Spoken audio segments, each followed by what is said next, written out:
மகிழ்ந்த நண்பர்களுக்கு வணக்கம். இன்று நம்முடைய மூத்த ஊடகவியலாளர் எடப்பாடி துரைசாமி அவர்கள் இணைந்திருக்கிறார். உங்கள் சார்பாக வரவேற்போம். வணக்கம் சார். வணக்கம், அனைவருக்கும் வணக்கம். மிகுந்த எதிர்பார்ப்புக்கு இடையே ஒரு பெரிய அறப்போராட்டத்தை நடத்தியிருக்கிறார் பாட்டாளி மக்கள் கட்சியினுடைய நிறுவனர் மற்றும் தலைவர். இந்த போராட்டத்துக்கு பிறகு அரசியல் பார்வையில பெரிய சர்ச்சையும் எழுந்திருக்கு. எதிர்ப்பு, ஆதரவு ரெண்டு நிலையிலும் மக்கள் பேசப்படுறாங்க. இது உண்மையிலேயே வெற்றியா அல்லது அரசியலுக்கான அடுத்த நிலையா சார்? சார், போராட்டம் முன்னேற்றம் அடைந்திருக்கிறது. இடஒதுக்கீடு என்னைக்கு கிடைக்குதோ அன்னைக்குதான் வெற்றி. பாமக போராடவே மாட்டாங்கன்னு சொல்லி இருந்தாங்க. இதே ரவீந்திரன் துரைசாமி போன்றவங்க என்ன சொன்னாங்க? கிடுகிடு போராட்டம் நடத்தும்னு சொன்னாங்க. ஒன்னே நடத்தலன்னாங்க. இன்னைக்கு நடத்தி காமிச்சிட்டோம்ல. இது மிகப்பெரிய முன்னேற்றம். இதே நிலைமை நீடிச்சா என்ன ஆகுன்னு தெரியாம பயந்து போய் தான் ஆளுக்கு இன்னைக்கு ஊடகத்துல பேசிட்டு இருக்காங்க. இதுல இன்னொரு முக்கியமான செய்தி என்னன்னு கேட்டீங்கன்னா, பல்வேறு மாவட்டங்கள்ல இவ்வளவு பெருந்திரளான கூட்டம் வரும்னு பாட்டாளி மக்கள் கட்சி நிர்வாகிகளே நினைக்கல. வன்னியர் சங்க நிர்வாகிகளே நினைக்கல. இவ்வளவு கூட்டம் வரும்னு எதிர்பார்க்கல. அதையும் தாண்டி போராட்டத்துக்கு சாரசாரையா வந்துட்டாங்க. திருவண்ணாமலையில நடந்த மாநாடு, அதுக்கு எப்படி இவ்வளவு கூட்டம் வரும்னு எதிர்பார்க்கலையோ, அதே மாதிரி பல மடங்கு கூட்டம் ஒவ்வொரு மாவட்டத்திலையும் கூடியிருக்கு. இதற்கு முன்பு நடந்த ஆர்ப்பாட்டத்தில் கலந்து கொண்ட கூட்டத்தை விட பெருமளவு கூட்டம். போலீஸ்லாம் இவ்வளவு பெரிய கூட்டம் வராதுன்னு நினைச்சாங்க. ஆனா அதையும் தாண்டி இதை பத்தி ஏற்கனவே உளவுத்துறை எவ்வளவு கூட்டம் வரும்னா ஒரு பெரிய சர்வேவே பண்ணியிருக்காங்க. அந்த உளவுத்துறையுடைய சர்வேவை தாண்டி மிஞ்சுகின்ற வகையில் பெரும் கூட்டம் கூடியிருக்குன்னா இது பாமகவிற்கு வன்னியர் சங்கத்துக்கு கிடைத்த மிகப்பெரிய முன்னேற்றம். என்னாலையும் கவனிக்க முடியுது சார். என்னாலையும் கவனிக்க முடியுது. ஏன்னா சென்னையில ஒவ்வொரு தாசில்தார் அலுவலகம், அதாவது வட்டாட்சியர் அலுவலகத்துக்கு வாசல்லையும் சுமார் ஒரு சாதாரண ஒரு கூட்டம்னா கூட ஒரு 800 இருந்து 1000 பேர் திரண்டு இருந்த கூட்டத்தை கவனிக்க முடியுது. ஒவ்வொரு வட்டாட்சி அலுவலகத்திலையும் எந்த வட்டாட்சி அலுவலகத்தையும் அவங்க விட்டு வைக்கல. இந்த பக்கம் சென்னையினுடைய எல்லையான பூந்தமல்லியில தொடங்கி அந்த பக்கம் தாம்பரம் வரையும் எல்லைக்கும் மிகப்பெரிய ஒரு போராட்டத்தை சென்னையை மட்டும் நான் சொல்றேன்.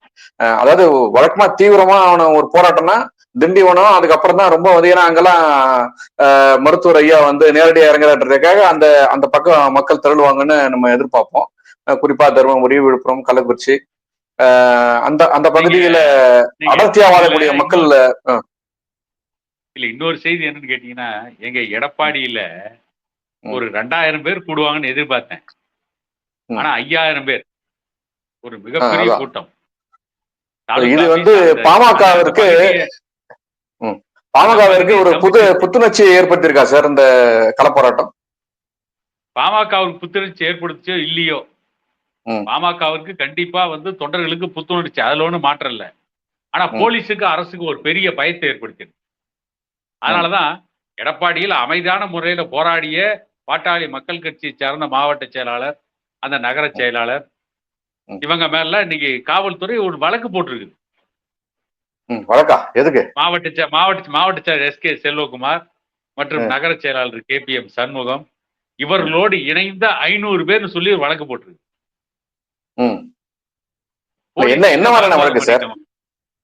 இல்ல, அந்த வழக்கினுடைய சாராம்சம் என்னன்றத நம்ம வக்கீல்கிட்ட விசாரிக்க சொல்லியிருக்கேன். அவர் நம்ம வக்கீல் விசாரிச்சு சொன்னார்னாதான் என்ன வழக்குன்னு தெரியும். வழக்கு போட்டிருக்காங்கிறது உண்மை.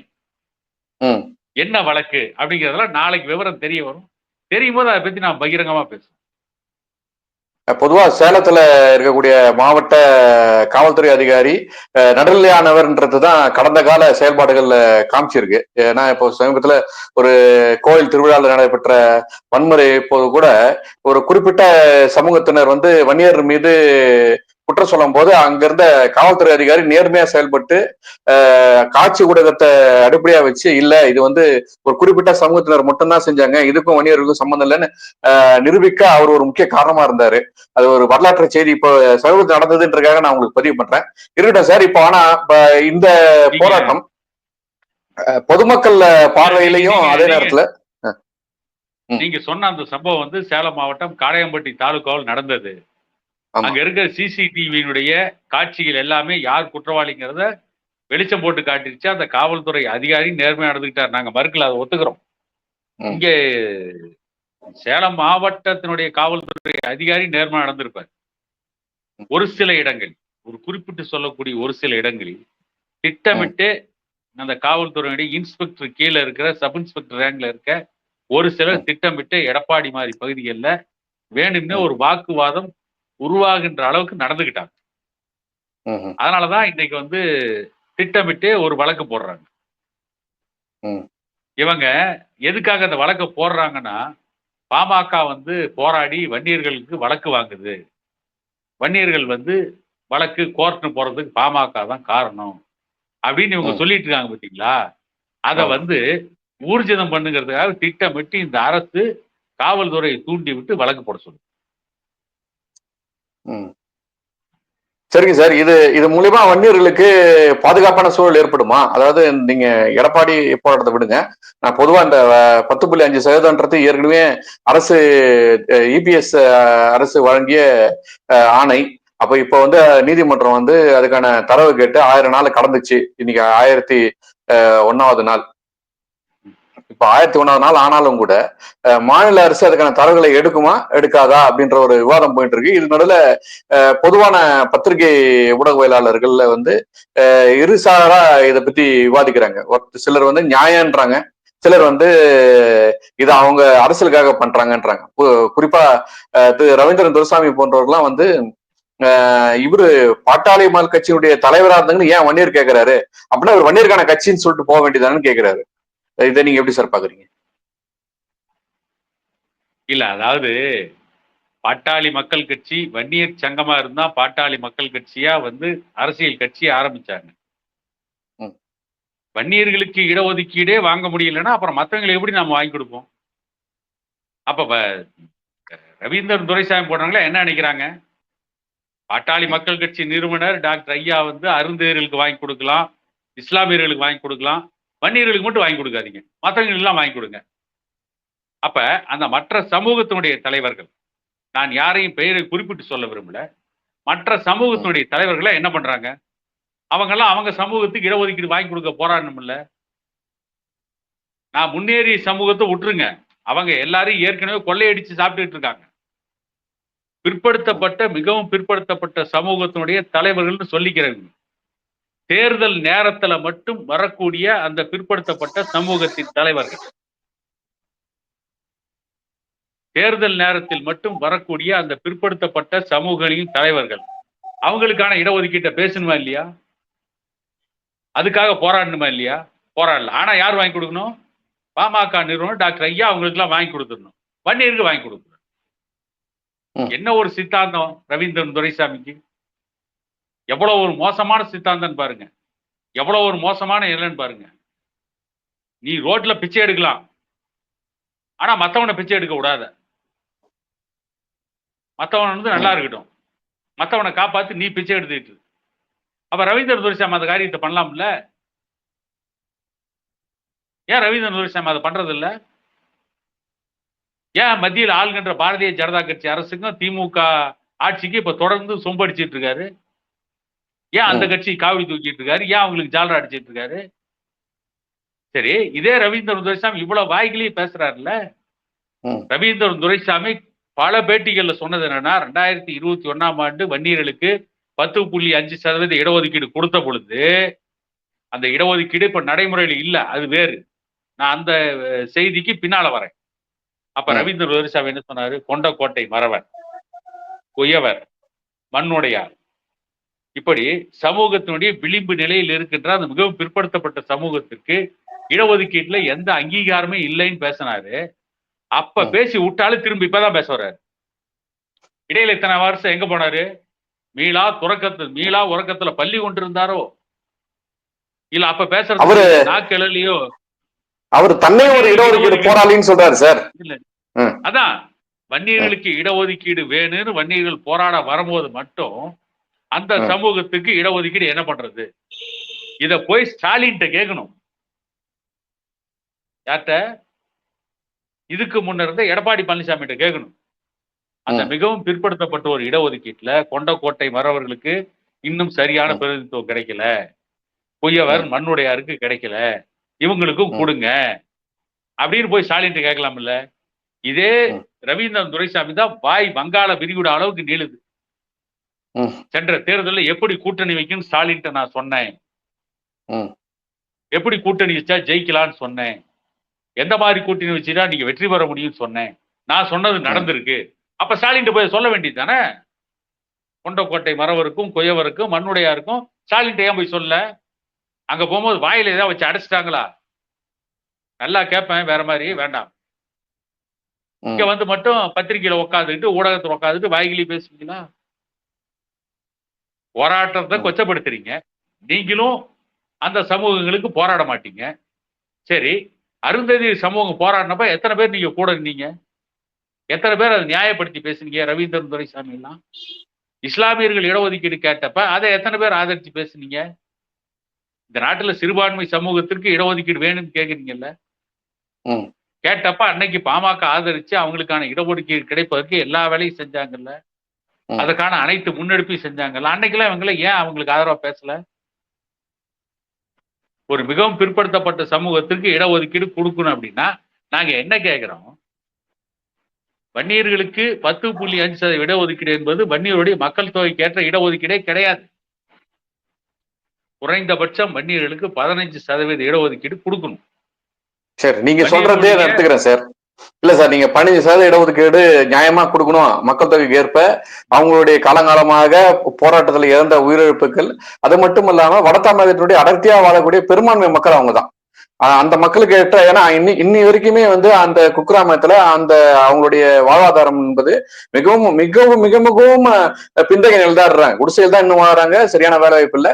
இன்னும் கூட ஒரு படி மேல போகணும்னு சொன்னா, ஒரு வேலை இபிஎஸ் கொடுத்த அந்த 10.5% இடஒதுக்கீடு இந்த மக்களுக்கு கிடைத்திருக்குமானால் கடந்த 3-4 ஆண்டுகளில் எத்தனை பெண் பிள்ளைகள், எத்தனை மாணவ பெருமக்கள் வந்து கல்வி வாய்ப்பை பெற்றிருப்பாங்க, எத்தனை பேருக்கு வேலை வாய்ப்பை பெற்றிருக்கோன்றதெல்லாம் வந்து ஒரு பெரிய செய்தி. அத்தனை குடும்பம் வாழ்ந்திருக்கும், அத்தனை குடும்பமும் இன்னைக்கு வந்து அந்த ஒரு வாய்ப்பை பயன்படுத்திக்க முடியாத ஒரு நிலைமையில தான் இருக்கு. சரி, நான் அடுத்த கேள்வி என்ன கேட்கறேன். நீங்க 15% இடஒதுக்கீடு ஒரு விஷயத்த சொல்றீங்க, அந்த மக்கள் தொகை ஏற்ற மாதிரி 15% இடஒதுக்கீடு கொடுத்தால் நாங்கள் எந்த ஒரு நிபந்தனையும் இல்லாமல் நாங்கள் திமுகவை ஆதரிப்போம் அப்படின்னு ஒரு செய்தியை சொல்றாரு. இப்ப ஏறக்குறைய இப்ப வர 23ஆம் தேதி உங்களுடைய இறுதி ஆண்டு பொதுக்குழு கூட்டப்படுது பாமக. அப்ப அவரு அதனுடைய கௌரவ தலைவரே சொல்லிட்டாரு, நாங்க எங்களுடைய பொதுக்குழு முடிஞ்ச உடனே நாங்க கூட்டணி குறித்து நாங்க அறிவிப்போம் அப்படின்றாரு. அந்த அறிவிப்பு அப்புறம் இன்னைக்கு சொல்லக்கூடிய திமுகவுக்கு நிபந்தனையற்ற ஆதரவு, ரெண்டும் எங்கேயோ ஒரு இடத்துல கனெக்ட் ஆகிற மாதிரி இருக்கு சார். கூட்டணி கொடுத்த அறிவிப்பு வெளியிடுன்னு சொல்லியிருக்காங்க. யார் கூட கூட்டணின்னு சொல்லியே இல்ல, அதுதான் இப்போ இவர் சொல்றாரு. இல்ல, நாம என்ன கேக்குறோம், அந்த இடத்துல அன்புமணி காஞ்சிபுரத்துல பேசினது என்ன? திமுகவை எந்த நிபந்தனையும் இல்லாமல் ஆதரிக்க தயார். என்ன வேணும்? எங்களுக்கு 15% இடஒதுக்கீடு கொடுத்துரு, நாங்க தேர்தலே நிக்கலன்னு சொல்லிட்டாரு. நாங்க தேர்தலே நிக்கல, அந்த எலெக்ஷன்ல திமுகவுக்கு முழுசா ஆதரவு கொடுக்குறேன்னு சொல்லிட்டாரு. நீங்க திமுக என்ன பண்ணி இருக்கணும்? பாமகவுடைய தலைவர் அன்புமணி ராமதாஸுக்கு எதிராக இன்னைக்கு வரிஞ்சு கட்டிக்கிட்டு பேசுற சிவசங்கரன் என்ன கேட்கிறாரு? அந்த அமைச்சர், பாமகவுல எத்தனையோ முன்னணி தலைவர்கள் இருந்தா அன்புமணியை மட்டும் ஏன் தலைவராக்குனீங்க, அன்புமணிக்கு மட்டும் எப்படி மந்திரி பதவி கொடுத்தீங்கன்னு கேட்கிறாரு. என்ன கேட்கிற இந்த சிவசங்கரன் ஒரு மனுஷனா பேசுறாரா, ஒரு ஆண்மகனா பேசுறாரா? ஆண்மகனாவும் இல்லை, பெண் மகனாவும் இல்லை, ஆண்மகனாவும் இல்லை, பெண் மகளாவும் இல்லை. கிட்டத்தட்ட ஒரு திருநங்கை போல பேசிட்டு இருக்காரு அவர். சார், நம்ம அப்படி எல்லாம் பதிவு பண்ண வேணாம். இல்ல இத நான் ஏத்துக்க மாட்டேன். இல்ல சார், நான் சொல்லிடுறேன். நீங்க ஏத்துக்கலங்கிறது அடுத்தது. நான் என்ன சொல்ல வரேன்னா, திமுகவுல கலைஞர் கருணாநிதிக்கு பின்னால திமுகவுடைய தலைமை பொறுப்பு வந்தது யாரு? ஸ்டாலின். திமுகவுல மந்திரியா இருந்த மு.க. அழகிரி யாரு? இன்னைக்கு திமுகவின் நாடாளுமன்ற குழு தலைவரா இருந்த கனிமொழி யாரு? ஏற்கனவே மந்திரியா இருந்த தயாநிதி மாறன் யாரு? இன்னைக்கு துணை முதலமைச்சரா இருக்கிற உதயநிதி ஸ்டாலின் யாரு? இப்படி கலைஞர் குடும்பமே இன்னைக்கு தமிழ்நாட்டையே ஆக்கிரமிச்சிருக்கு. அந்த கட்சிக்காக உழைத்து 18 ஆண்டுகள் பாராளுமன்ற உறுப்பினரா இருந்து திமுகவுடைய கொள்கையிலே பாராளுமன்றத்துல முழக்கமிட்ட முன்னணி தலைவர் வைகோவை எல்லாம் நீங்க திமுக இருந்து வெளியேற்றிட்டீங்க.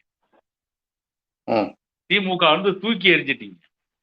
திமுகவுக்காக பாடுபட்ட வீரபாண்டியார் குடும்பம் திமுகவுல எங்க இருக்குன்னே தெரியல. அதுல இன்னொரு வேடிக்கை என்னன்னு கேட்டீங்கன்னா, திமுகவுல தென்னரசுடைய மகன் தங்கம் தென்னரசு, தங்கபாண்டியனுடைய மகன் தமிழச்சி தங்கபாண்டியன், துரைமுருகனுடைய மகன் எம்பி, ரெண்டு பேருமே இருக்கு சார். பொன்முடியோட மகன் எம்பி. அன்பில் பொய்யாமொழி யாரு?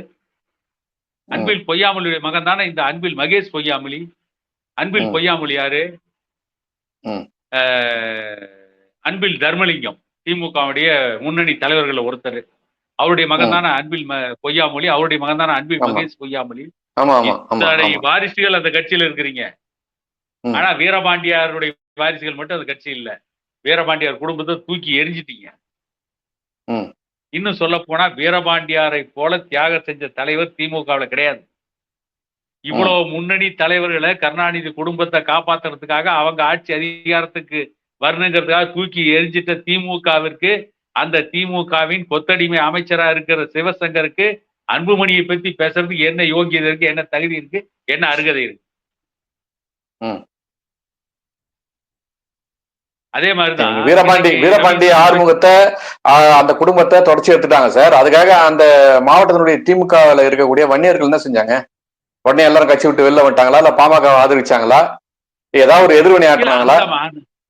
சார் திமுக அண்ணா திமுக அங்க மட்டும் இல்ல, தமிழ்நாடு பூரா வன்னியர்கள் வந்து திமுகவையும் அண்ணா திமுக இன்னும் நம்பிக்கிட்டு மண்குதிரையில சவாரி பண்ணிட்டு இருக்கிறாங்க. அப்படி சொல்லுங்க. ஏன்னா இப்ப வீரபாண்டி ஆறுமுகத்தை வெளில அனுப்பிச்ச உடனே இப்ப நீங்க கொதிக்கிறீங்க. பாட்டாளி மக்கள் கட்சியில இருக்கக்கூடிய தலைவர்கள்லாம் வந்து அந்த குடும்பத்தை அப்படி தனியா விட்டீங்களே, நீங்க கொதிக்கிறீங்களே. அங்க அந்த கட்சியை சார்ந்த வன்னியர்கள் என்ன பண்ணியிருந்தாங்க சார்? அவங்க என்ன பண்ணாங்க? எதிர்ப்பு தெரிவிச்சாங்களா? ஒரு தீர்மானம் போட்டிருப்பாங்களா சார்? இல்ல, அந்த கட்சியை சார்ந்த வன்னியர்கள்லாம் இப்ப செல்வ கணபதியும் வன்னியரு, இப்ப மந்திரியா சுற்றுலாத்துறை அமைச்சரா போட்ட ராஜேந்திரன் வன்னியர்னு சொல்லிட்டு அவங்க பின்னால் அவங்க வந்து வன்னியர் கட்சிக்குள்ள மட்டுமே பார்த்துட்டு இருக்காங்க. ஆனா வன்னியர்களுக்கு இடஒதுக்கீட்டுக்காக யார் போராடுறாங்க, வன்னியர்களுடைய வாழ்வாதாரத்துக்காக யார் போராடுறாங்க அப்படின்னு அந்த கட்சியில இருக்கிறவங்க பாக்குறது இல்ல. அந்த கட்சியில் சில தலைவர்கள் சுயநலத்தோடு இருக்கிறாங்க. அந்த வன்னியர்களுடைய தோல்வி தானே சார்? வன்னியர்களுடைய தோல்வி இதுதானே. அந்த தலைமை வந்து வன்னியர்களுடைய அறியாமை, பச்சை பாம்புக்கும் பச்சை கொடிக்கும் வித்தியாசம் தெரியாம வாழ்ற அளவுக்கு அவங்களை மூடர்களா ஆக்கி வச்சிருக்கிறது இந்த கட்சிகள் தானே சார். வீரபாண்டி ஆறுமுகம் ஒரு செய்தி சொன்னதா? இல்ல, வீரபாண்டி ஆறுமுகம் ஒரு செய்தி சொன்னதா மருத்துவரையாவே ஒரு பதிவு பண்ணிருக்காரு. என்ன பதிவுன்னா, கலைஞர் கிட்ட வந்து ஏன் அந்த மாநாட்டுக்கு போனேன் அப்படின்னு கேட்கும் போது கலைஞர் கிட்ட வீரபாண்டியார் சொன்னதா ஒரு செய்தி என்னன்னா, நீ உன என் கட்சிக்கு தலைவரா இருக்கலாம், ஆனா என் ஜாதிக்கு தலைவர் எங்க டாக்டர் ஐயா தான் அப்படின்னு சொன்ன செய்தி வந்து இன்னைக்கு தமிழகம் முழுக்க பதியப்பட்ட ஒரு செய்தி. அப்படி இருந்த ஒரு ஆண்மகனை இன்னைக்கு அந்த மாவட்டத்திலேயே அந்த குடும்பமே யாரும் உறுப்பினர் இல்லாத அளவுக்கு திமுக வச்சுக்குதுன்னா, இதுக்கு ஏதாவது ஒரு பக்கத்துலயாவது ஒரு எதிர்வினை ஆற்றிக்கணும்ல. எந்த இடத்துலயுமே ஒரு சின்ன சலசல கூட இல்லையா சார்? அப்படின்னா அவங்க ஏத்துக்கினாங்க தானே அர்த்தம். அதுல அடிமைகள் மட்டுமே ஆராதிக்கப்படுகின்ற இடத்தில் ஆண்மகனுக்கு வேலையிலன்னு திமுக முடிவு பண்ணிட்டாங்க. அதனால வீரபாண்டியார் குடும்பத்தை ஓரம் கட்டிட்டாங்க. வன்னியர்கள் வந்து இன்னைக்கு திமுகவுல இருக்கிறாங்க, அண்ணா திமுகவுல இருக்காங்கன்னா அவங்க எல்லாம் சுயநலத்துக்காக அங்க இருக்கிறாங்க. வன்னியர்கள்ல வந்து அந்த வன்னியர் சமூகத்தை சார்ந்த சிலர் இருக்காங்களே திமுகவிலையும் அண்ணா திமுகவிலையும், சிவசங்கரன், செல்வ கணபதி, எம்ஆர்கே பன்னீர்செல்வம், இந்த மாதிரி இருக்கவங்க கிட்ட சில ஆதாயம் கிடைக்கும் அப்படின்னு போற ஒரு கூட்டம். அந்த கூட்டத்தை நம்பி ஏமாந்து போற ஒரு பெருங்கூட்டமா வன்னியர்கள் இருக்காங்க. இடஒதுக்கீடுனா என்ன, சமூக நீதினா என்ன என்று தெரியாமையே இன்னும் வன்னியர் சமூகத்துல ஒரு 50% வாழ்ந்துட்டு இருக்காங்க. அந்த இருக்கிற 50% இல்ல, நான் சொல்லிடுறேன். அந்த இருக்கிற 50% ஒரு 40% வன்னியர்கள் தான் பாமகவுக்கு ஆதரவு கொடுக்குறாங்க, பாமக கூட நிக்கிறாங்க. இந்த 40% வன்னியர்கள் இருந்தே பாமக இவ்வளவு பெரிய போராட்டத்தை நடத்த முடியுதுன்னா, ஒரு 90% வன்னியர்கள் திமுக கூட வந்துட்டா பாமக எதையும் சாதிக்க முடியும். அதனாலதான் என்ன பண்றாங்க, வன்னியர்களுக்கு எதிராகவே பிரச்சாரத்தை கட்டமைக்கிறாங்க. யார் பேசுறதுன்னு பாத்தீங்கன்னா வன்னியர்கள் விட்டே பேச வைப்பாங்க. பாமகவுடைய தலைவர் அன்புமணி ராமதாஸை பத்தி, டாக்டர் ஐயாவை பத்தி அவதூறான பிரச்சாரங்களை பண்ணுவாங்க. என்ன சொல்லுவீங்க? பொட்டி வாங்கிட்டாங்க. தமிழ்நாட்டுல பொட்டி வாங்குற கலாச்சாரத்தை ஆரம்பிச்சு வச்சே கலைஞர் கருணாநிதி தானே. இவங்களுக்கு என்ன மத்தவங்களை சொல்றது யோக்கியது இருக்கு? அதையும் திமுக யாரும் வந்து ஓப்பனா பகிரங்கமா சொல்ல மாட்டாங்க. ஸ்டாலினையோ அல்லது உதயநிதி ஸ்டாலினையோ வந்து சொல்ல சொல்லுங்க, சொல்ல மாட்டாங்க. இவங்க சில வாடகை வாயன்களை வச்சிருக்காங்கல்ல, வாடகை கொடுத்து வச்சிருக்காங்கல்ல சில பேர், அவங்க வந்து பேசுவாங்க. இல்ல ஸ்டாலினை வேணா சொல்ல சொல்லுங்க பாப்போம், நாங்க பொட்டி கொடுத்தோம் அப்படின்னு. அடுத்த நிமிஷம் நீ முதலமைச்சரா இருக்க முடியாது. மக்கள் பிரதிநிதி சட்டம் கோட் ஆஃப் கான்டக்ட் படி நீ முதலமைச்சர் பதவி இழந்துருவ. சொல்லுங்களேன் பாப்போம். இப்படி ஒரு பொய்யான பிரச்சாரத்தை கட்டமைச்சு வன்னியர்களையே வந்து பாமக நிறுவனம் டாக்டர் ஐயாவுக்கு எதிராக பாமகவுக்கு எதிராக தூண்டி விடுறது. இந்த வேலையை காலங்காலமா ஜெயலலிதாவில இருந்து கலைஞர் இருந்து ஸ்டாலின் வரைக்கும் செஞ்சுக்கிட்டே இருக்காங்க. இதை நம்புகின்ற ஒரு கூட்டம், பச்சை பாம்புக்கும் பச்சை கொடிக்கும் வித்தியாசம் தெரியாம இருக்கிற வன்னியர்ல இருக்கிற ஒரு சிறு கூட்டம், அவங்க கூட இன்னைக்கு நிக்குது. அதனால வந்து நான் அவங்கள பார்த்து பரிதாபப்படுறத தவிர அவங்க மேல எனக்கு கோபமே வரல. ஏமாறுறதுல சுகம் காண்றீங்களே, உங்களை ஏமாத்திட்டு இருக்கான், அவங்க பின்னால போய் ஏமாறத ஒரு அற்புதம் நினைக்கிறீங்க அப்படின்னு அவங்கள பார்த்து பரிதாபப்படுறேன். இல்ல, இத உங்க பரிதாபத்தை வச்சு இந்த சமூகத்துக்கான அடுத்த தலைமுறைக்கு ஒரு ஒரு எல்லளவு பயணம் கிடைக்க போறது இல்ல. ஆனா நீங்க நான் சொல்ல வந்த விஷயம் என்னன்னா, நீங்க சொல்றீங்கல்ல இது மாதிரி பாமகவுக்கு தொடர்ச்சியான ஒரு விமர்சனம் வைக்கப்படுது, பொட்டி வாங்கிட்டாங்கன்னு சொல்லிட்டு. இதேதான் இந்த இப்ப இருக்கக்கூடிய பாட்டாளி கட்சியினுடைய தலைவர் மருத்துவர் அன்புமணி அவர்கள் வந்து விக்கிரவாண்டி இடைத்தேர்தல், இதுக்கு முன்னாடி நடந்த விக்கிரவாண்டி இடைத்தேர்தல் அவர் சொன்னாரு, எப்ப பார்த்தா பொட்டி வாங்கிட்டேன்னு சொல்றீங்களாடா, நீங்க என்ன விலை குச்சி பாத்தீங்களா, சரி நாங்க வாங்கணும், கொடுத்தவன் யாருன்னு சொல்லுங்கடா அப்படின்னு அவர் கேட்டார். அவரு எனக்கு தெரிஞ்சு ஒரு பொது வெளியில கொஞ்சம் கொஞ்சம் வார்த்தைகளை தடித்து பேசின இடம் அந்த விக்கிரவாண்டி தொகுதி தான். அதுக்கப்புறம் பல நேரங்கள்ல அவர் கோவப்பட்டிருக்காருன்னு வச்சுக்கலாம். முதல் கோவப்பட்ட இடம் அந்த விக்கிரவாண்டி இடைத்தேர்தல் தான். அதுல அவரு அந்த பதிவை சொல்றாரு. சரி, நம்ம இந்த செய்திக்கு நான் இன்னும் நீங்க வந்து எனக்கு சரியான பதில் சொல்ல. திமுகவுக்கு எங்களுக்கு நாங்க வந்து எங்களுக்கு 15% இடஒதுக்கீடு கொடுத்தா நாங்க ஆதரிக்கிறோம் அப்படின்ற ஒரு செய்தி சொல்றாரு. இன்னொரு பக்கம் வந்து 23 பொதுக்குழுல நாங்க வந்து யார் கூட்டணின்னு சொல்றாங்கன்னு சொல்றாரு. இன்னொரு பக்கம் இன்னைக்கு வந்து அந்த கட்சியினுடைய கௌரவ தலைவர் நாங்க தேவைப்பட்டா பாஜகல இருந்து வெளியில வர்றதுக்கு நாங்க தயாரா இருக்கிறோம் அப்படின்னு சொல்றாங்க. இது மூணுமே ஒரு கோட்ல வச்சு பாக்குற மாதிரி இருக்குன்றதுக்காக தான் உங்ககிட்ட எடுத்துன்னு வந்தேன். நீங்க அதை தவிர்த்து பொதுவான செய்திகள் எடுத்துன்னு போயிட்டீங்க. நீங்க கேட்ட கேள்விக்கு பதில். அப்ப நாங்க பாரதிய ஜனதா கட்சி கூட்டணி விட்டு வெளியேற தயார், திமுகவுக்கு நிபந்தனையற்ற ஆதரவு கொடுக்க தயார். தேர்தலில் நாங்க ஒரு இடத்துல கூட போட்டியிடல. 2026 சட்டமன்ற தேர்தலில் எங்களுக்கு இடஒதுக்கீட்டை மட்டும் கொடுத்துருங்க. அப்ப பாமகவுடைய முழு சித்தாந்தம் என்ன? சமூக நீதி, வன்னியர்களுக்கு இடஒதுக்கீடு வேணும், அதற்காக எதையும் இழக்க தயாரா இருக்காங்க. இப்படி எந்த ஒரு சமூகத்தினுடைய தலைவராவது சொல்லுவாங்களா? எந்த ஒரு அரசியல் கட்சியாவது சொல்லுமா? 100% நீங்க இடஒதுக்கீடு கொடுத்துருங்க, ஜாதிவாரி மக்கள் தொகை கணக்கெடுப்பு நடத்திருங்க, அனைத்து ஜாதிக்கு இடஒதுக்கீடு கொடுத்துருங்க, நாங்க தேர்தலே நிக்க மாட்டோம் அப்படின்னு சமூக நீதியை பற்றி பேசுகின்ற, பாமகவின் மீது விமர்சனத்தை வைக்கின்ற எந்த ஒரு கட்சியாவது சொல்லுமா? அப்ப இவங்க சமூக நீதியின் மேல எவ்வளவு அக்கறையோட இருக்காங்க. எவ்வளவு நாள் பாமக நிறுவனர் டாக்டர் ஐயா போராடி இருப்பாரு, அவ்வளவு போராட்டங்கள் நடத்தி இத்தனை உயிர்களை பலி கொடுத்து வன்னியர்களுக்கு இடஒதுக்கீடு இன்னும் கிடைக்கல அப்படின்னா நாங்க எந்த எல்லைக்கு போக தயார்? நாங்க தேர்தலே நிக்கல, இந்த சமூகத்திற்கு இடஒதுக்கீடை மட்டும் கொடுங்க அப்படின்னு கேட்கறேன்னா அதுக்கு என்ன காரணம்? இந்த இடஒதுக்கீடு தான் பாமகவுடைய ஜீவாதார கொள்கை, இதுதான் அடிப்படை கொள்கை, இந்த சமூக நீதி தான் அடிப்படை கொள்கை. அதனாலதான் அப்படி பேசுறாங்க. அதனால உடனே இவங்க கூட்டணி மாறுறாங்க, இவங்க திமுகவோட கூட்டணி வைக்க ஆசைப்படுறாங்க. நாங்க கூட்டணி வைக்கணும்னு சொன்னா அவங்க எப்பயோ எல்லாத்தையும் கழட்டி விடுறது தயாரா தான் இருக்காங்க திமுக. அங்க ஏற்கனவே அவங்க கூட்டணியில குழப்பம் நடந்துட்டு இருக்கு. ஒரு பக்கம் வேல்முருகன் வந்து திமுக எதிராக கொதிச்சுட்டு இருக்காரு, இன்னொரு பக்கம் திருமாவளவன் வேல்முருகன் கூப்பிட்டு ஐயா தயவு செஞ்சு வெளியே போயிடாரு, ஏற்கனவே 2 சீட்டுக்கே நான் பிச்சை எடுத்துட்டு இருந்தேன், நீயும் வெளியே போயிட்டேன்னு வச்சுக்க, அப்புறம் அறிவாலயத்துல 24 மணி நேரம் பிச்சைக்காரனா நிறுத்திடுவாங்க, ஆனா நீயே இரு, நாம 2 பேரும் சண்டை போட்டு சீட்டை வாங்குவோம் அப்படின்னு நாங்க ஏற்கனவே ஒரு குழப்பம் நடந்துட்டு இருக்கு. வேல்முருகன் வராரா இல்லையாங்கிறது நமக்கு பிரச்சனை இல்லை. நான் என்ன சொல்றேன்னா அங்க இருக்கிற பிரச்சனை சொல்லிட்டு இருக்கேன். வேல்முருகன் வரலாம், வராமலும் போகலாம், நாளைக்கு எது வேணாலும் நடக்கலாம், திமுக கூட்டணியிலே கூட நீடிக்கலாம், திமுகவுடைய உதயசூரியன் சின்னத்திலே கூட மீண்டும் போட்டியிடலாம், எது வேணாலும் நடக்கலாம். நான் அந்த பிரச்சனைக்கே வரல, அந்த கூட்டணியில் நடக்கிற குழப்பத்தை சொல்றேன். ஆகவே பாமக கூட்டணிக்காக இதை பேசல, திமுகவை கூட கூட்டணி வைக்கணுங்கிறதா பேசல. இந்த இடஒதுக்கீடை வென்று எடுக்க வேண்டும்ங்கிறதுக்காக தான் பேசிட்டு இருக்கோம். பாரதிய ஜனதா கட்சி கூட்டணி விட்டு விலக தயார். நீங்க தான் சொன்னீங்க. பாரதிய ஜனதா கட்சி கூட்டணியில் இருக்கீங்களே, நீங்க ஜாதி வாரி கணக்கெடுப்பு நடத்த சொல்லி நீங்க பாரதிய ஜனதா கட்சி கேட்கலாம்லன்னு சொன்னீங்கல்ல. பாராளுமன்றத்திலே அன்புமணி பேசுறாரு. இப்ப என்ன பண்ணுவீங்க? சரி, பாரதிய ஜனதா கட்சி கூட்டணியில் இருக்கிறோம், கொடுக்க முடியல, நாங்க வெளியே வந்தோம், நீங்க வாங்கி கொடுங்க. பிஜேபி கொடுக்கல, நாங்க வெளியே வந்துடுறோம், நீங்க ஜாதி வாரி கணக்கெடுப்பு நடத்துங்க, இல்லைன்னா மத்திய அரசு நடத்த சொல்லுங்க, மத்திய அரசு நடத்த சொல்லி நிர்பந்தம் கொடுங்க. அதனாலதான் சொல்றோம். இப்ப என்னாச்சு? திமுகவுடைய முகத்திரை கிழிஞ்சு போச்சு. அது பாமக உங்க கூட கூட்டணி வச்சுக்கிறோம்னு சொல்லிட்டாங்க. உங்களுக்கு எல்லா இடத்துலயும் போட்டியிடல, நாங்க தனியா எந்த இடத்துலயும் போட்டியிடலன்னு சொல்லிட்டாங்க. இன்னமும் நீங்க இடஒதுக்கீடு கொடுக்கலன்னா நீங்க சமூக நீதியை தாய்த்தவர்கள் அப்படிங்கிறது வன்னியர் சமூகத்துக்கு இன்னைக்கு வெட்ட வெளிச்சமா தெரிஞ்சு போச்சு. சிவசங்கர் சொன்ன மாதிரி இவ்வளவு தலைவர்கள் இருக்கும்போது அன்புமணியை நீங்க தலைவர் ஆயிட்டீங்க அப்படின்னு அவர் ஒரு கேள்வி கேட்டாரு.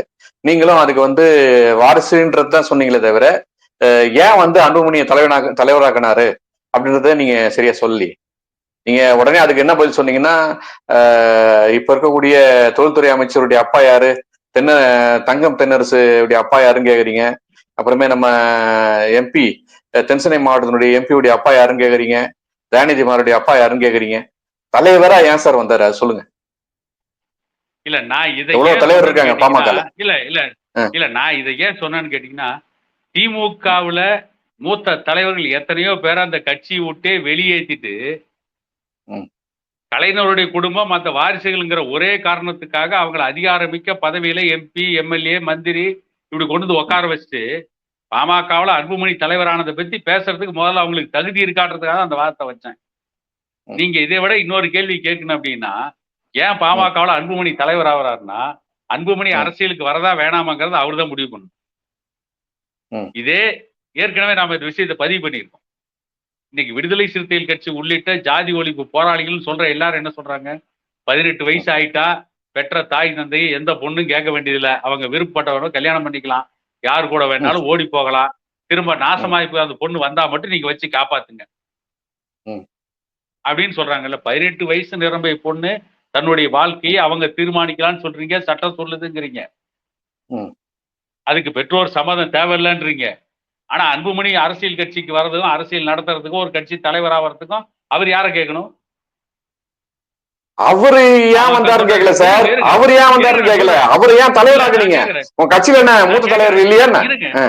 இருங்க நான் கேக்குறேன். அதாவது அவர் தலைவர் ஆகணும்னு பாமக விரும்பினாங்க. அது மட்டும் இல்ல, தலைவர் ஆவதற்கான அத்தனை தகுதியும் அவருக்கு இருந்தது.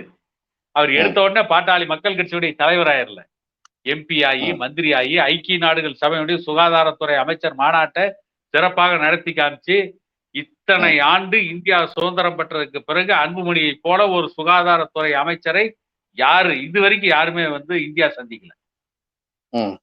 அவ்வளவு திறமை இருந்தனால அவர் பாட்டாளி மக்கள் கட்சி தலைவரானார். இந்த திறமை திமுக வந்த வாரிசுகள் யாருக்காவது இருக்கா? நான் கேட்கிறேன், இந்த கேள்வி பதில் சொல்லுங்க. சார் உதயநிதியை ஏன் துணை முதலமைச்சரா நீங்க அப்படின்னு ஒரு கேள்வி கேட்டாங்க. அதுக்கு அந்த கட்சியை சார்ந்தவர் சொன்னாரு, அவர் தான் உடனே வந்தாரு, தெருவா தமிழ்நாடு முழுக்க சுத்தினாரு, எம்எல்ஏ ஆனாரு, அதுக்கப்புறம் தான் அமைச்சர் ஆனாரு, அதுக்கப்புறம் தான் துணை அமைச்சர் ஆனாருன்னு ஒரு பதில் சொன்னாங்க. கிட்டத்தட்ட அனுபவம்ன்றது ரெண்டு பேருக்கும் ஒரே மாதிரி தான் இருக்கு. இல்ல நான் உங்களுக்கு இல்ல சார், நம்ம நிகழ்ச்சியுடைய நிறைவுக்கு வந்திருக்கோம். இந்த செய்தி மட்டும் நான் சொல்லிடுறேன்.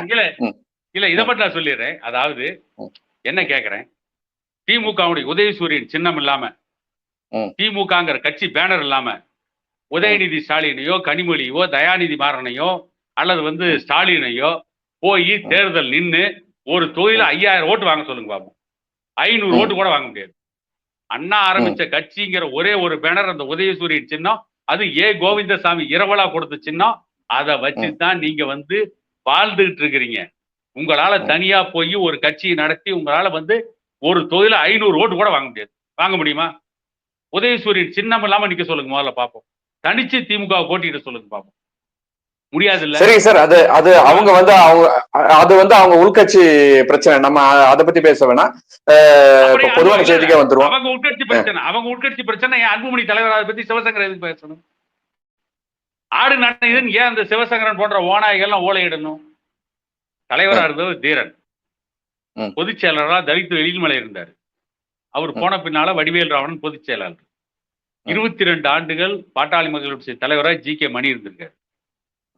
இன்னைக்கு பாமக மிக வேகமாக போக வேண்டி இருக்கு. அவரால என்னால முடியல, அந்த அளவுக்கு வேலை செய்ய முடியாது, கொஞ்சம் ஒதுங்கி இருக்காரு, அவ்வளவுதான்.